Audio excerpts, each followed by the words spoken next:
Allahu Akbar, Allahu Akbar. Allahu Akbar. Di dalam Al-Quran, riba yang dijelaskan di dalam Al-Quran itu konstruksinya adalah hutang piutang.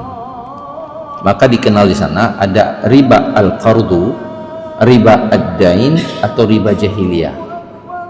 Pada hakikatnya tiga istilah yang berbeda ini maknanya hampir sama, hutang piutang.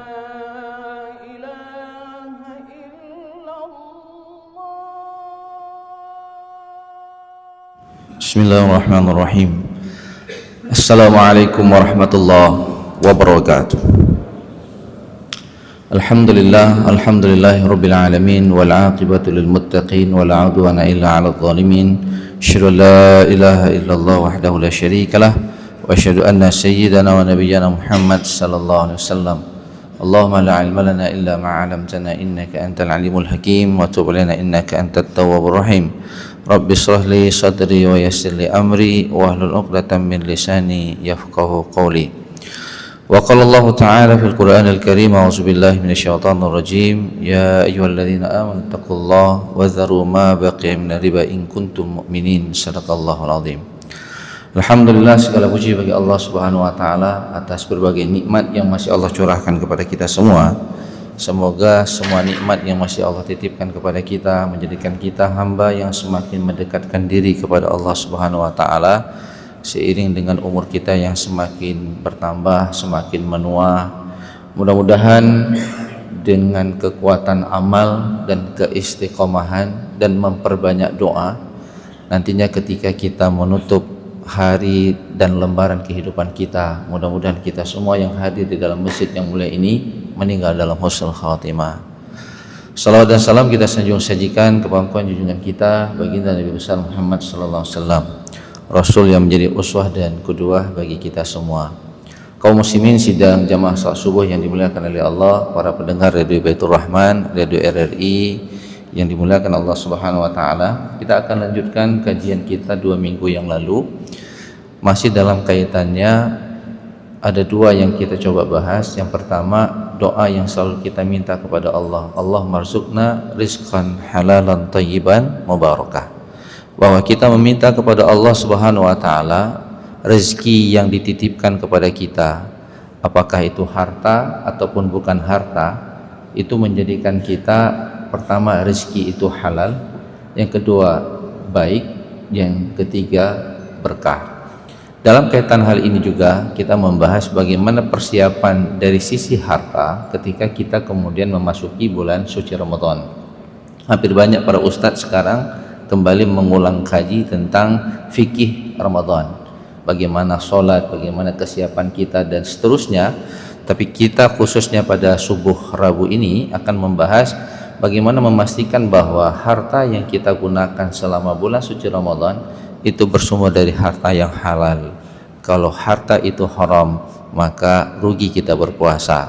Dan itu kemudian sesuai dengan firman Allah Subhanahu wa taala, ya ayyuhalladzina amanu taqullaha wa dharu ma baqiya minar riba in kuntum mu'minin. Hai orang-orang yang beriman, tinggalkanlah perbuatan riba.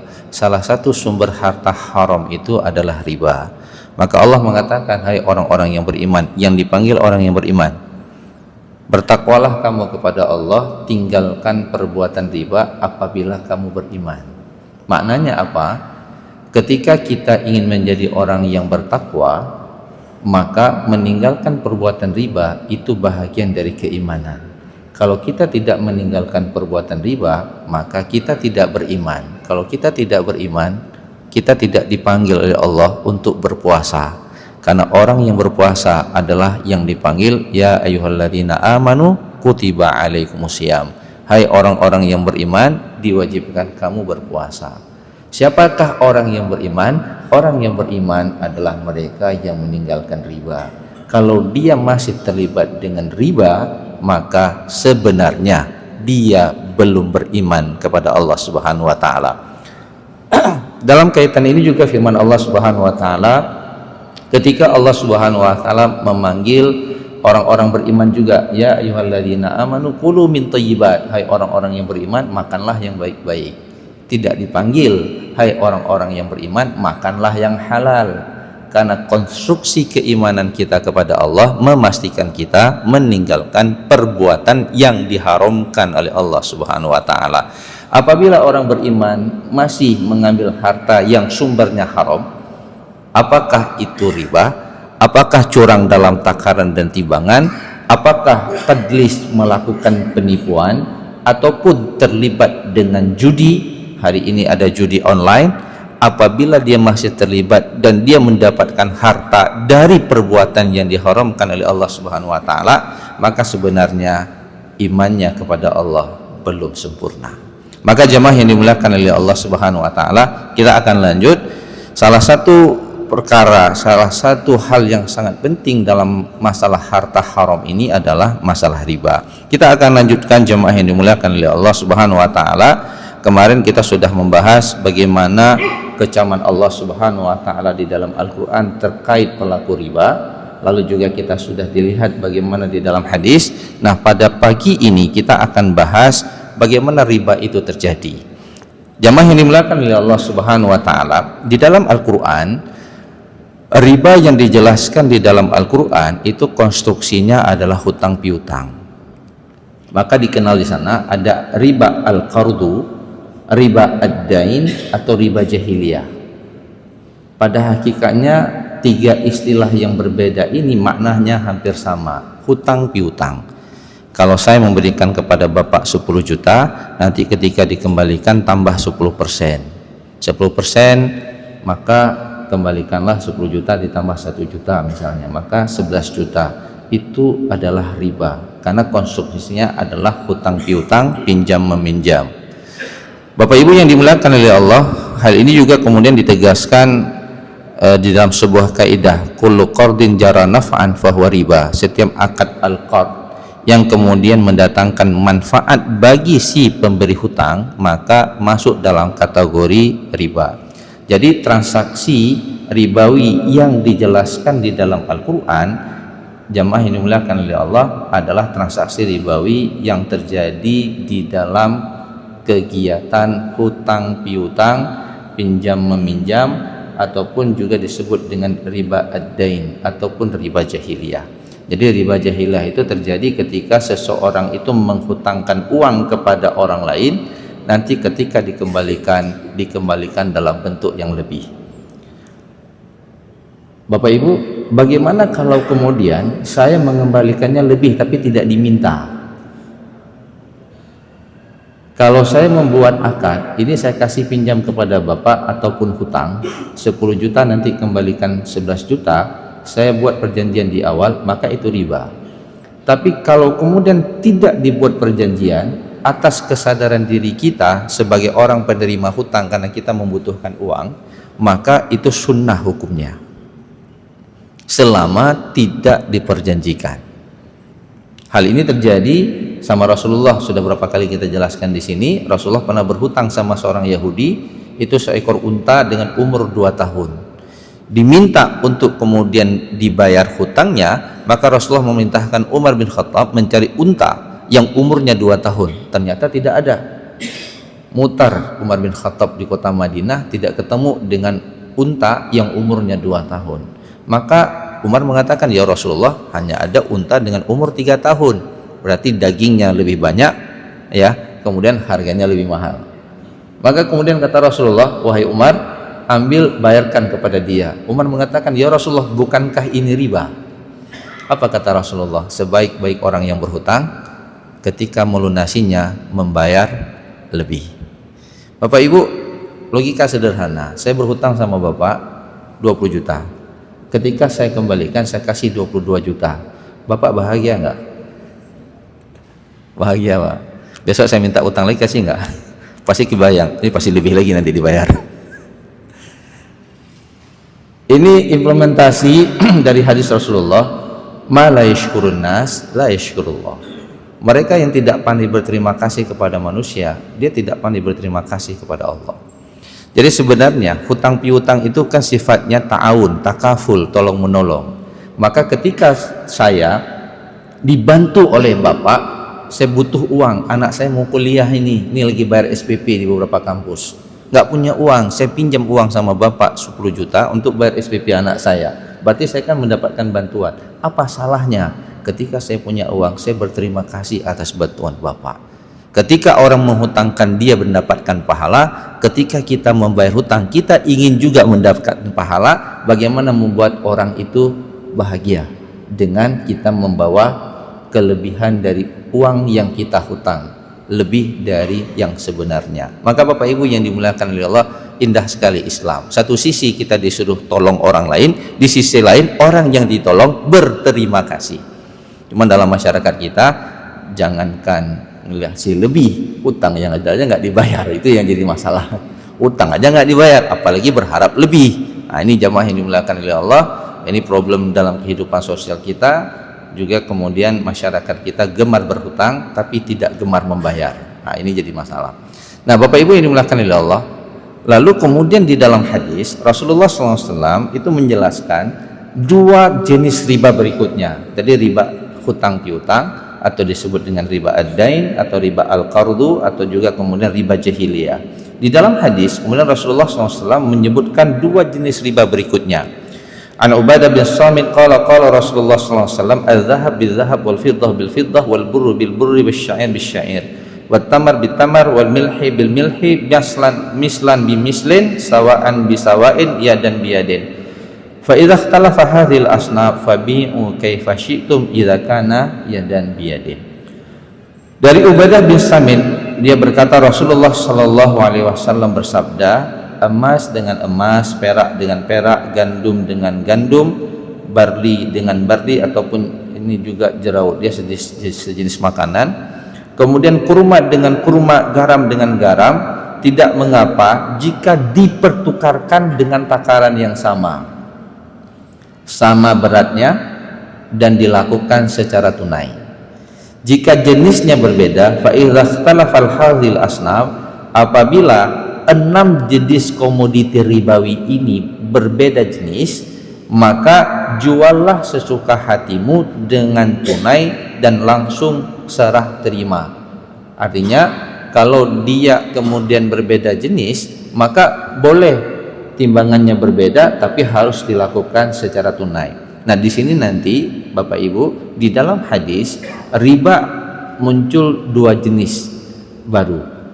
Kalau dalam Al-Quran itu sifatnya hutang piutang, maka di dalam hadis riba yang terjadi di dalam hadis yang dilarang oleh Rasulullah, yang pertama adalah riba fadl dan yang kedua riba nasi'ah.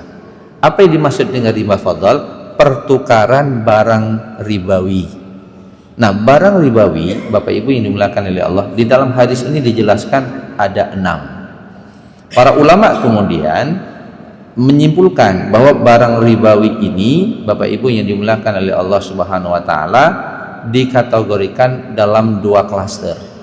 Klaster pertama adalah as-saman, az-zahab wal fiddah. Emas dan perak itu dimasukkan dalam kategori harga. Sedangkan kemudian kurma, kemudian barli, kemudian garam, itu dimasukkan dalam kategori makanan pokok dan dia bertahan dalam waktu yang lama.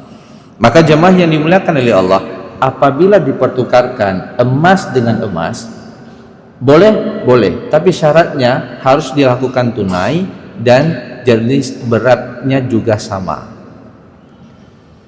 Apabila dipertukarkan kurma dengan kurma, walaupun kualitas kurmanya berbeda, satu kurmanya kita bilanglah kurma yang kualitas lebih mahal hari ini, ajwa, dipertukarkan dengan kurma sukari, harganya lebih murah. 1 kilo kurma ajwa dipertukarkan dengan 1 kilo kurma sukari, kira-kira adil nggak?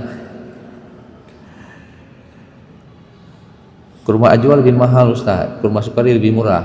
Sepatutnya kalau dipertukarkan kurma ajwa 1 kilo, kurma sukari 1,5 kilo atau 2 kilo.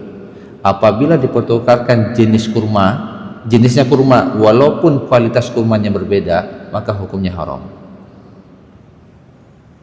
Dan ini pernah terjadi dengan Bilal bin Rabah ketika Rasulullah diberikan hadiah oleh Bilal bin Rabah kurma yang dimiliki oleh Bilal kualitasnya rendah. Lalu kemudian ketika diberikan kepada Rasulullah nanya, ini kurma bagus, dari mana kau dapatkan?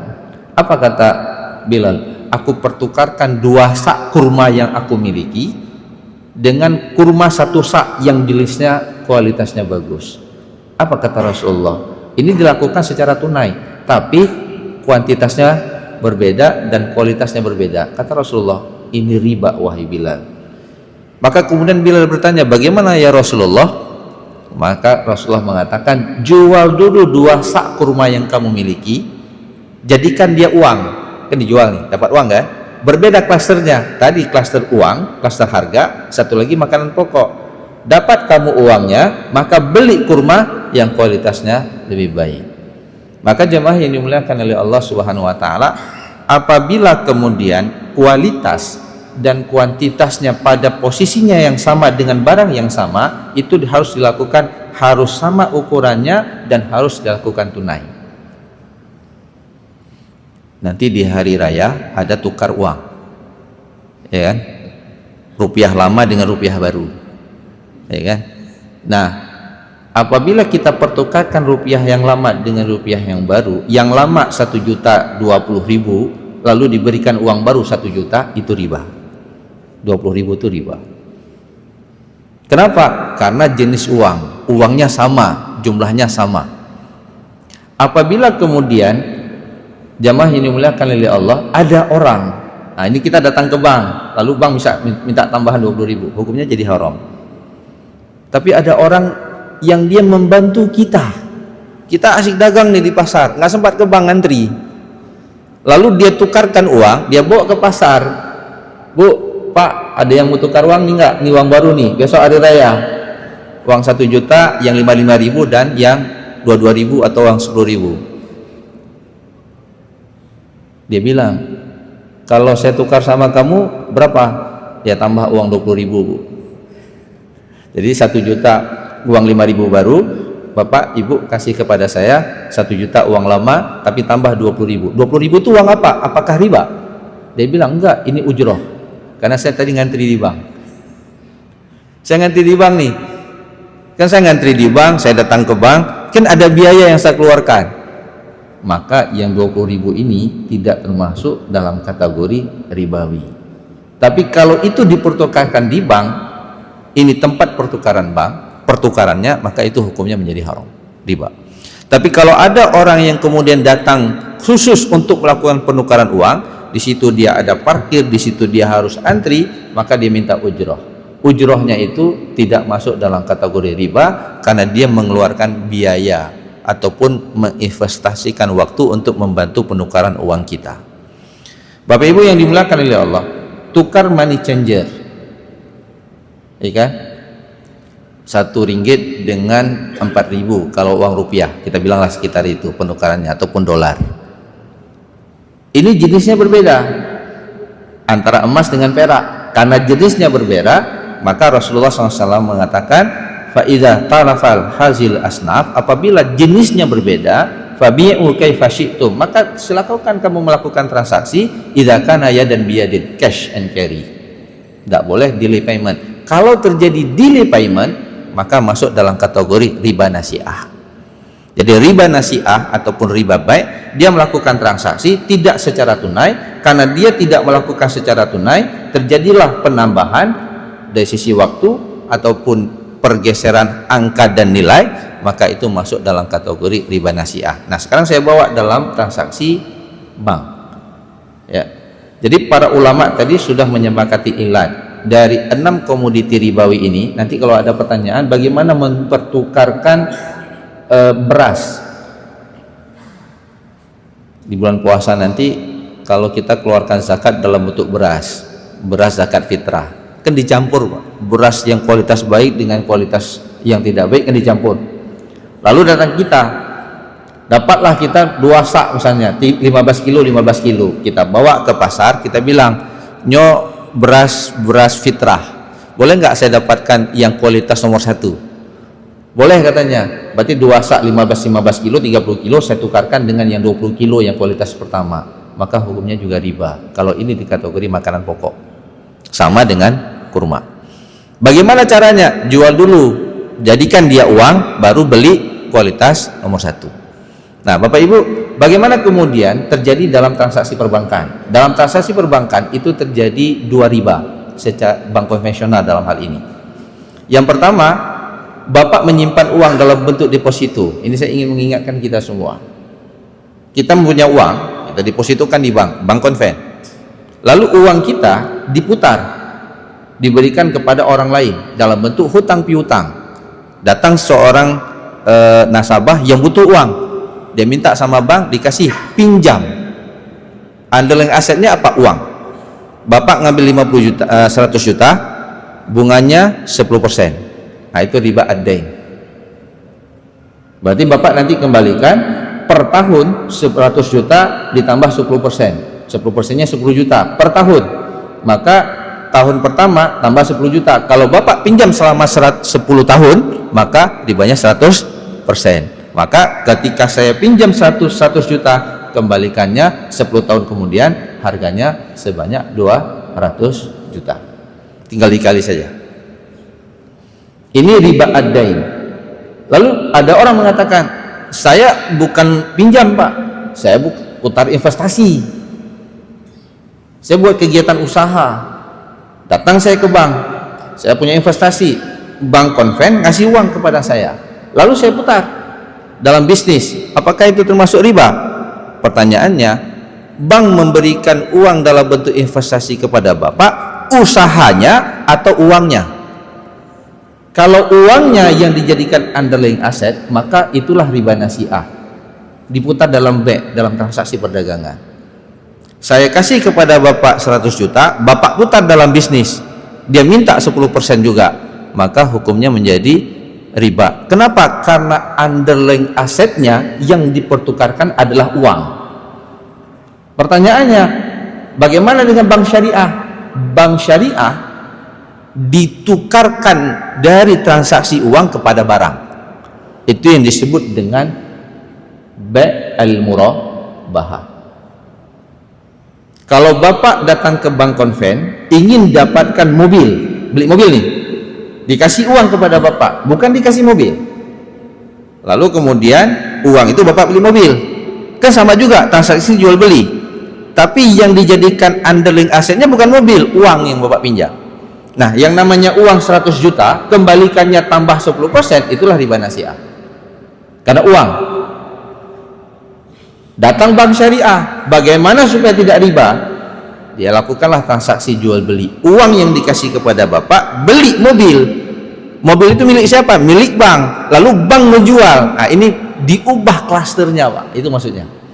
Dari klaster uang dipindah ke barang. Underlying asetnya apa yang dipertukarkan di bank syariah adalah barang. Itulah yang disebut dengan jual beli murabahah. Sama, dia tetap menetapkan misalnya keuntungan 10%. Dia beli mobil dengan harga 100 juta, ditetapkan sama bank keuntungan saya 10%. Maka dia jual lah. Dia tanya, Bapak berapa lama cicilannya?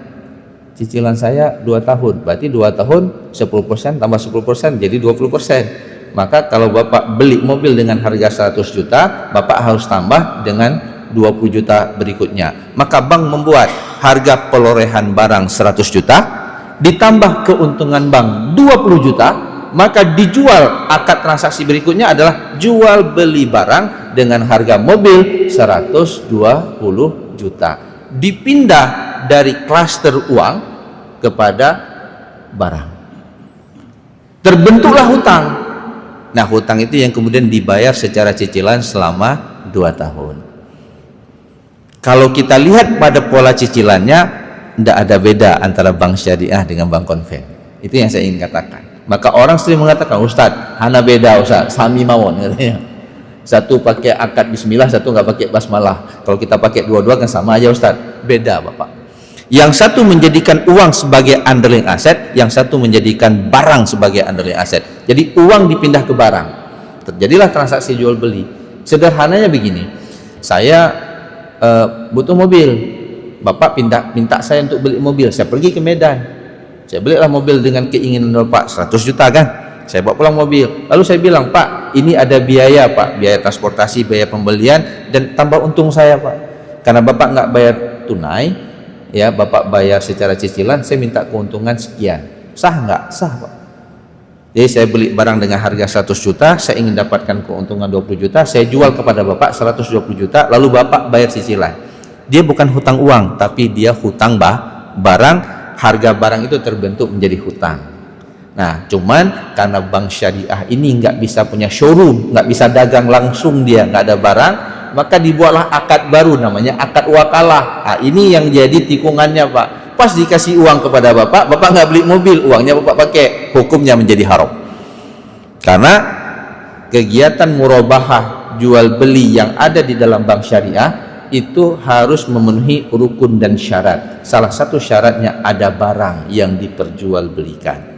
Ketika saya kasih akad wakalah kepada Bapak dari bank memberikan wakalah kepada Bapak untuk membeli barang, ternyata udah cincai-cincai, orang bank tahu juga dia butuh uang, bukan butuh barang.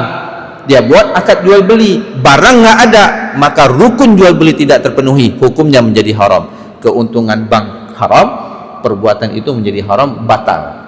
Kalau uang itu tetap diambil oleh bank, maka tidak bisa diakui sebagai pendapatan halal. Ini tikungan. Jadi dua-dua harus kita berikan pemahaman.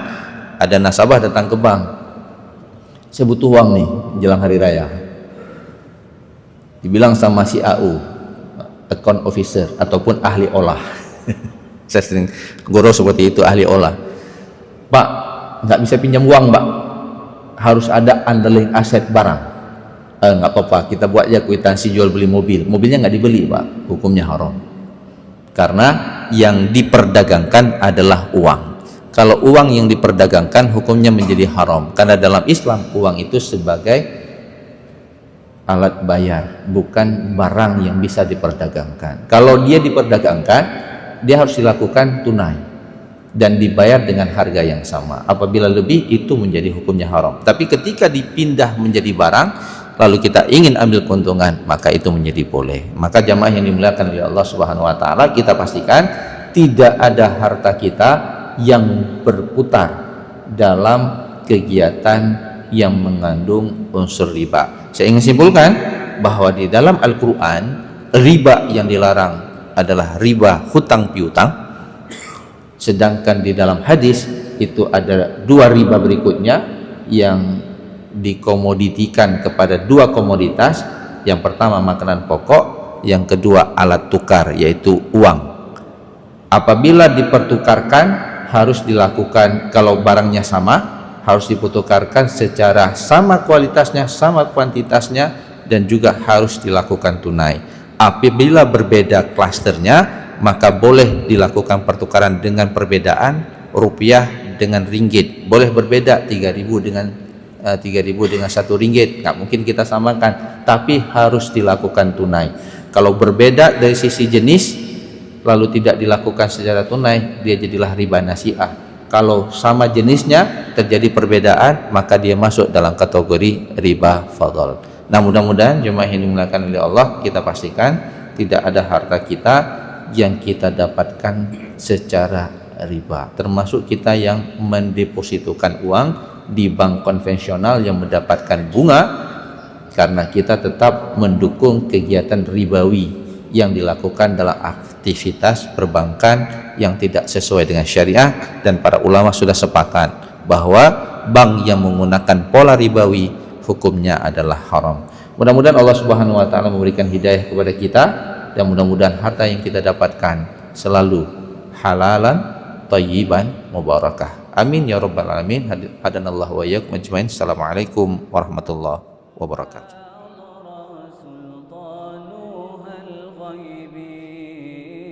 أنت إمام الحاضرة سلطانها الغيبي يا أيها النبي الله والكوكب الدري الله يا أيها النبي الله والكوكب الدري